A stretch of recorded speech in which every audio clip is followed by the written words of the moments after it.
Hi everyone, welcome back to another Planetarium live stream. My name is Jessica, I am the director of the Planetarium, and with me tonight are a couple of familiar faces if you've seen us before, but I will still let them introduce themselves, and we'll start off with Eli to my left. Hi, my name is Eli. I'm a physics undergraduate student at UMD. Let them introduce themselves. Hi, I'm a physics graduate student at UMD. So tonight we are going to take you on a crash course all about our moon as we are celebrating our moon this week leading up to our Stellar Saturday event where you'll be able to stop by the planetarium and pick up an activity kit to become a lunar explorer in your very own home, and we're super excited to be doing this. So let me get everything set up and we will get going. Lindsay and I are going to be your tour guides on our trip to the moon. So let's get screen shared. I did not do audio because I forgot. There we go. And Lindsay, have control. So we're getting to see a little bit of behind the scenes here. All right. So we should be good to go. So as I said, tonight is our Moon 101, our crash course on the moon. And we're going to start off with just what it looks like. If you've paid attention to the moon over several days or several weeks, you will have noticed that it changes appearance. We see different portions of it all lit up. And these are what we call the phases of the moon. And there are some common misconceptions around the phases. There are some beliefs that the phases of the moon are caused by the Earth casting a shadow on the moon. But that is not the case. As we're going to see here, as the moon orbits around the Earth, just like the Earth has half of it lit up by daytime and half of it lit up in nighttime, the moon does the same thing.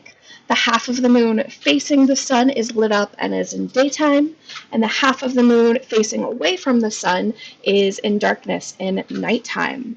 And so we can see as the moon orbits the Earth over the course of a month, the side that's facing us is lit up by different amounts depending on where it is in its orbit. And that's what ends up leading to the phases of the moon. It all has to do with the position between the sun, earth, and moon, and we'll play that one more time. And so that changes over the month that it takes the moon to orbit the Earth, giving us our phases. And one of the ways you can easily kind of tell that the Earth shadow can't be casting or creating the phases is if we stop right here, right around the new moon phase, when no part of the side of the moon facing us is lit up. If this was caused by Earth's shadow, just like any shadow, points away from the light source. It's going to point away from the sun. So Earth's shadow is over here where the moon isn't. So it can't be casting a shadow causing it to be dark there. It has to be something else, and as we're seeing here, it's the position. So as the month goes by, we end up seeing kind of this as the side facing us is lit up by different amounts. You'll also see that if we're watching it carefully, that every side of the moon actually gets sunlight at some point. We like to call the side that is away from us the quote-unquote dark side of the moon, but there is actually no permanent dark side. All of it gets light at some point. I like to blame Pink Floyd for this misunderstanding, but it's more accurate to call it the far side of the moon. All right, so when we look at our big, beautiful moon up in the sky that we can see changing appearance night to night, there are a number of different kind of features that we can see on its surface. We see a lot of it is this kind of light gray rock We also see some dark gray rock that are the lunar maria. We see lots of craters across the surface, and a lot of these have names. I know that we will sometimes get asked the names for these features, and I will come clean and say that I don't know these off the top of my head. But for those of you who are interested, you can see here the names of some of these features. And I'm not going to go into too much detail about exactly what they are or how they formed, because Lindsay is going to be filling us in on that in just a little bit. But before I turn it over to her to talk through how these features have formed, what they are, and all of that, we're actually going to go back in time to the very, very beginning to when the moon formed. And the formation of the moon has been something we have been very curious about. And part of that is because of how big our moon is compared to the Earth. All of the other moons that we see in our solar system are much, much, much, much smaller than the planet they orbit around. But our moon is only about a fourth of the Earth, which is pretty large. So there's always a lot of kind of question and wondering into how we got such a proportionally large moon and how it formed. And what we think happened comes back to the very chaotic beginnings of our solar system, when there was a lot of debris, a lot of material around.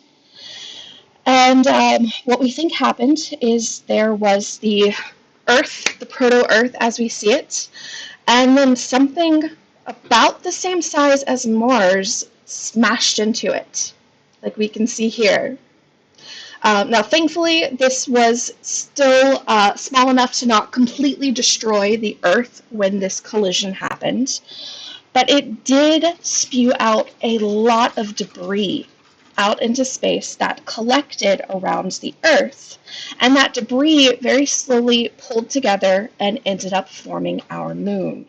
And that's what can give us such a large moon, and also explains kind of why it looks the way it does, why it has the features it does, the composition it does, and all of that. But I am going to turn it over to Lindsay now, who's going to take us from our moon that's formed onward and tell us about all of these features and how they have formed.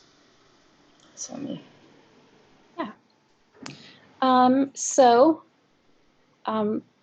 We are picking right up where Jessica left off, right after the collision of the Earth and the moon. So this is sort of what the moon looked like right when it formed. This data is from the Lunar Reconnaissance Orbiter.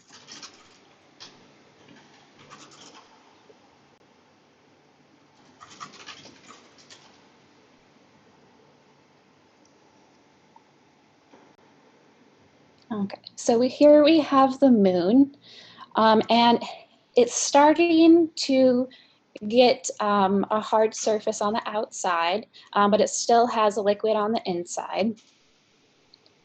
So we know that the moon has different layers in it. It has different layers for a core. It has a mantle, which is really similar to Earth's mantle, and then it has a crust. And the only way that the moon could end up having these layers is if it was liquid at some point. So in the video we just watched, we had liquid rock starting to solidify on the surface. The denser rocks and minerals and elements will sink down to the core. And so we get the heavy metals down in the core, like iron. Oopsie. And then the lighter rocks stay up on the crust portion of the moon. So since that crust is forming from magma, it's actually lava rock, or igneous rock is the technical term for it. Most people, when they picture lava rock, you probably think of this black rock and this black rock. This is obsidian and this is basalt.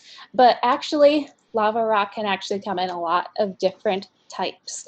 Here's pumice, rhyolite, gabbro, granite. If you didn't know, that was used to be from a volcanic eruption. And then anorthosite is one that is on the moon. So the two that we're going to see that are on the moon are basalt and then this anorthosite. Okay, so the lighter regions of the moon are still this old crust that formed. It's lighter because it's made out of that this anorthosite. And actually, we have some anorthosite nearby us. This is just a bunch of lava rock that Split Rock Lighthouse is sitting on top of.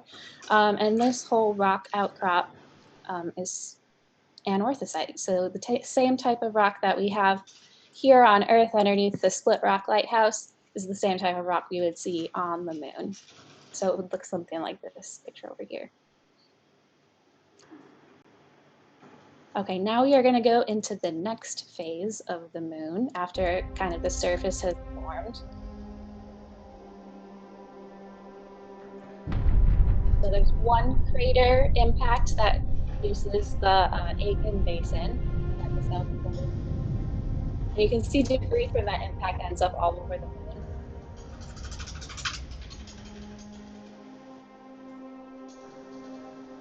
Then we have a heavy bombardment, lots of asteroids crashing into this.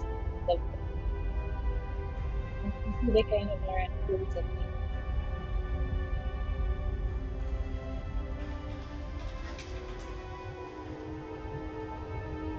And the planet starts to solidify, and instead of this lighter rock and site, they form those sites.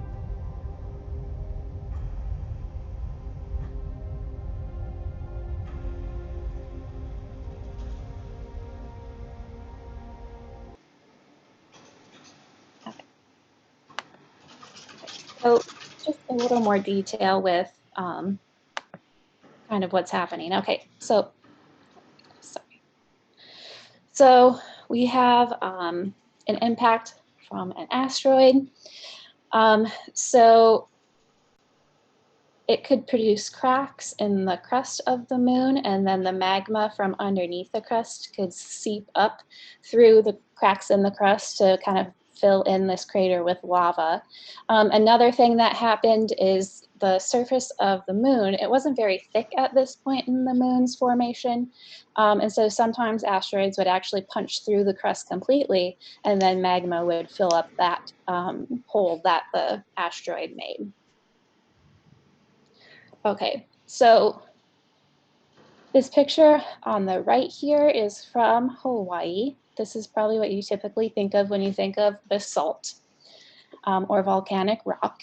And so this is the same type of rock you would see in these dark areas on the moon. We have magma coming up through those holes that the craters made in the crust, seeping up to make lava pools, and then hardening into this basalt. So when this lava hardens, it's going to be black like this. Just FYI, the difference between magma and lava is that magma is under the surface and lava is on top of the surface. So this lava, before it got to the surface of the Earth, was magma, and then it came to the surface and now it's lava, in case you wanted to know. Okay, so we have actually some lava rock here along the North Shore. So way, like billions of years ago, before there was a lake, there was a continental rift that started to happen here right in the middle of North America. And so where we are now, Duluth, was kind of where that is. And so the crust started to split apart, and then magma came up and filled in that gap that was left by the rift. And then that hardened, and now we have lava rock left over from that rifting in the crust. We have that left over here. So then billions of years passed, and it kind of ended up covered, and then the glaciers came and scraped away a bunch of stuff. So we could see the lava rocks again, and also the glaciers when they melted filled in Lake Superior. So the lake has only been there for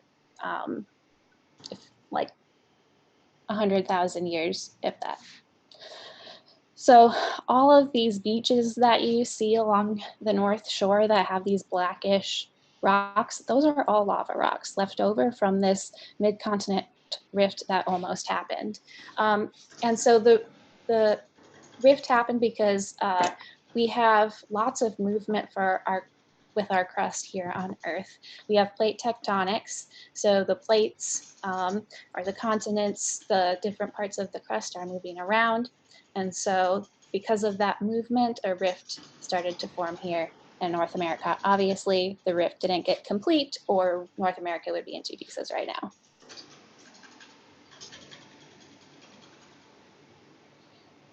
Okay, and then here is the last stage of the moon. So we just had the Maria regions form with the basalt. And we have another type of crater.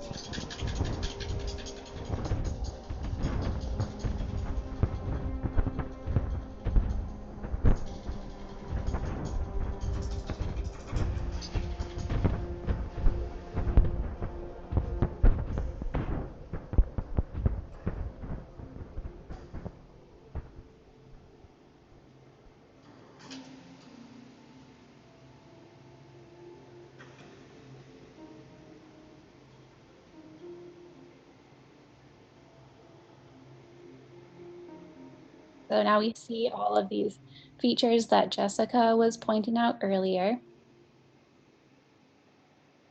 The Maya regions and the craters.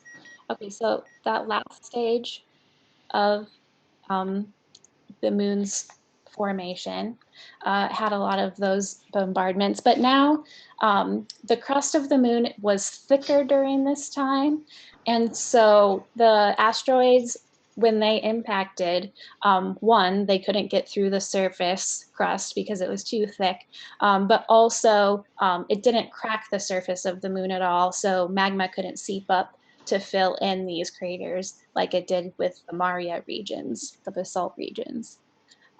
So thicker crust, so now we get impacts. And so some are just a dip in the surface, simple crater, but others are much more complex. So the asteroid hits here, and then there is, oops, there's ejecta that comes out from the impact and lands on either side. Then there's some more ejecta kind of gets left over here, and this type of impact leaves a little dome at the center of the crater. So we actually have had a lot of craters on the Earth too during Earth's history, but the Earth has things like wind and water, plants and animals, and so all of those things erode rock over time. And so a lot of the craters that were left over from this time on the Earth got eroded, and so we can't see them anymore. But the moon doesn't have any of those things. And so all of these craters from that time are still there, still pristine. None of them have been eroded yet.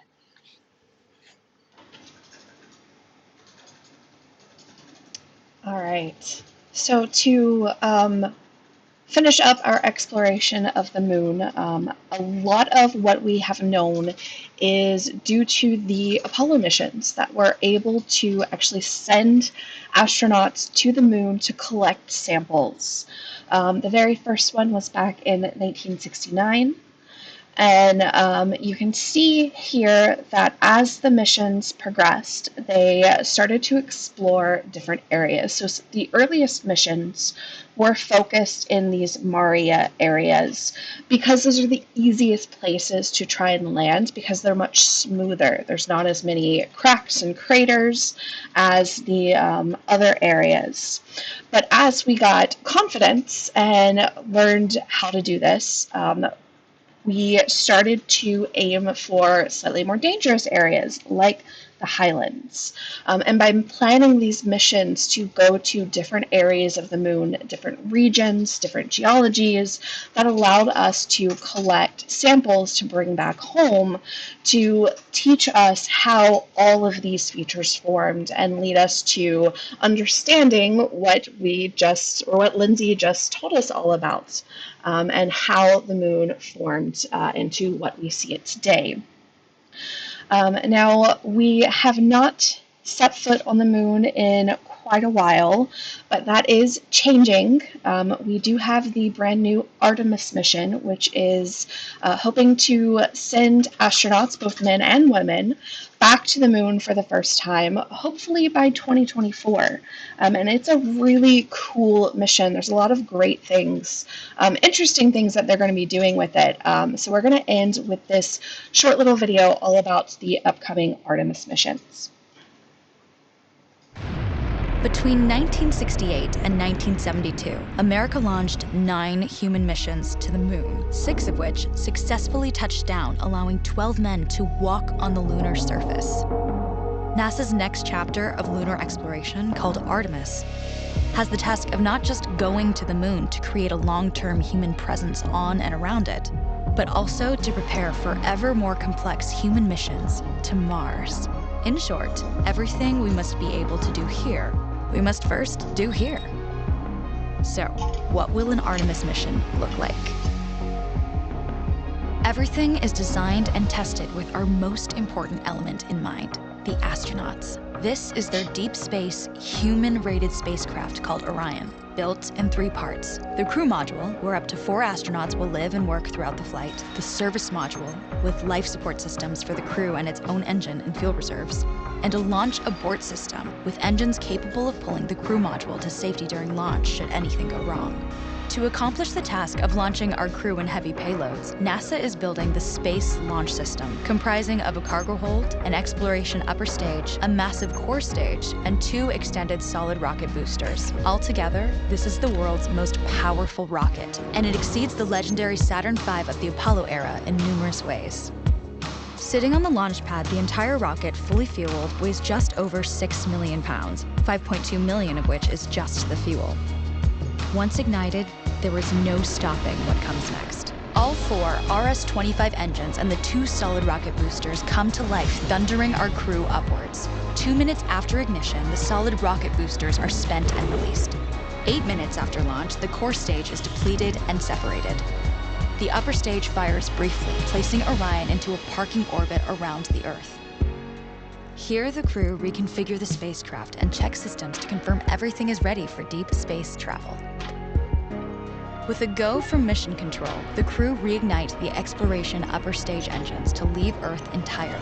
The exact timing of this maneuver is critical to reach a speed that can escape Earth's gravitational pull, but also put Orion on a course that will intersect the moon days later. Once this burn is complete, the upper stage of the SLS is jettisoned and the crew aboard Orion coast for several days toward all that awaits them at the moon. Approaching the moon, we see the fundamental differences between Artemis and Apollo. Instead of requiring Orion to serve as an expendable lunar command module or to carry a constrained lunar lander, the Artemis missions will take advantage of a different approach: pre-staging. Everything needed for lunar missions will be positioned in advance by commercial and international partners. This includes rovers, science experiments, and human-rated systems on the surface. But it also includes a dedicated lunar station in orbit around the moon called Gateway. Here at this station, we can pre-stage a robust lunar lander and establish a strong communications relay. Designed with open standards, the Gateway can be expanded as new missions and partnerships develop, allowing multiple human missions on the moon at the same time and enabling ongoing science to be conducted even between human missions. The Gateway is also capable of adjusting its orbit to allow access to every part of the Moon, something the Apollo missions could not do. But the real key in this approach is placing Gateway in a unique halo orbit to perfect the maneuvers needed for Mars missions. And with the growing list of commercial and international opportunities, Gateway is the ideal hub between Earth and all that lies beyond. Returning to our crew as they approach Gateway, the Orion must match the elliptical orbit of the station in order to successfully dock. Once on board, pre-selected crew members transfer to the lunar lander, while those assigned to Gateway remain on station. The lunar lander system itself is built for 3 unique steps: descending from the halo orbit of Gateway down to a low lunar orbit, descending from low lunar orbit to the surface, and once the lunar mission is complete, launching from the surface of the Moon and ascending all the way back to the orbiting Gateway.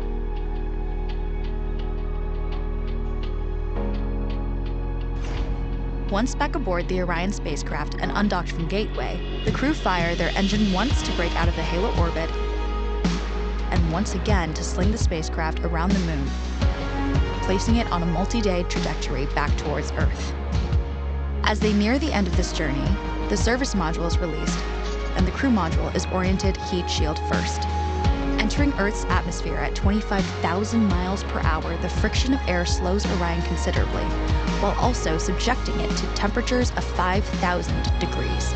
With the Orion now at just 300 miles per hour, a series of parachutes uniquely tested and produced for this moment deploy, decelerating the craft to just 20 miles per hour for splashdown. With each successful mission, Artemis ushers in the next wave of men and women to explore our Moon and prove that together we are ready to go beyond.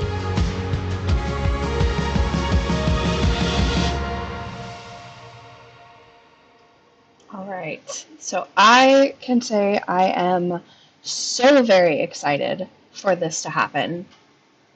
I am thrilled that it's happening in my lifetime again, and that I'm going to get to see it and be a witness and part of it and see the first woman walk on the Moon, because you know what, it's about time. Men aren't the only ones that can be astronauts and do this. So there you go, our very quick crash course into the Moon. We hope that you enjoyed it and learned some fun stuff.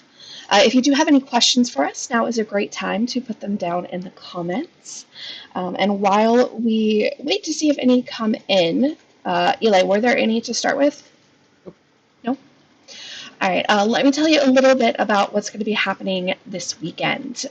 So, as I said at the beginning, this is our Moon Week that is leading up to Stellar Saturday, which is happening outside the Planetarium from 1 to 3 p.m. on Saturday, where we will be handing out activity kits packed full of everything you need to become a lunar explorer yourself.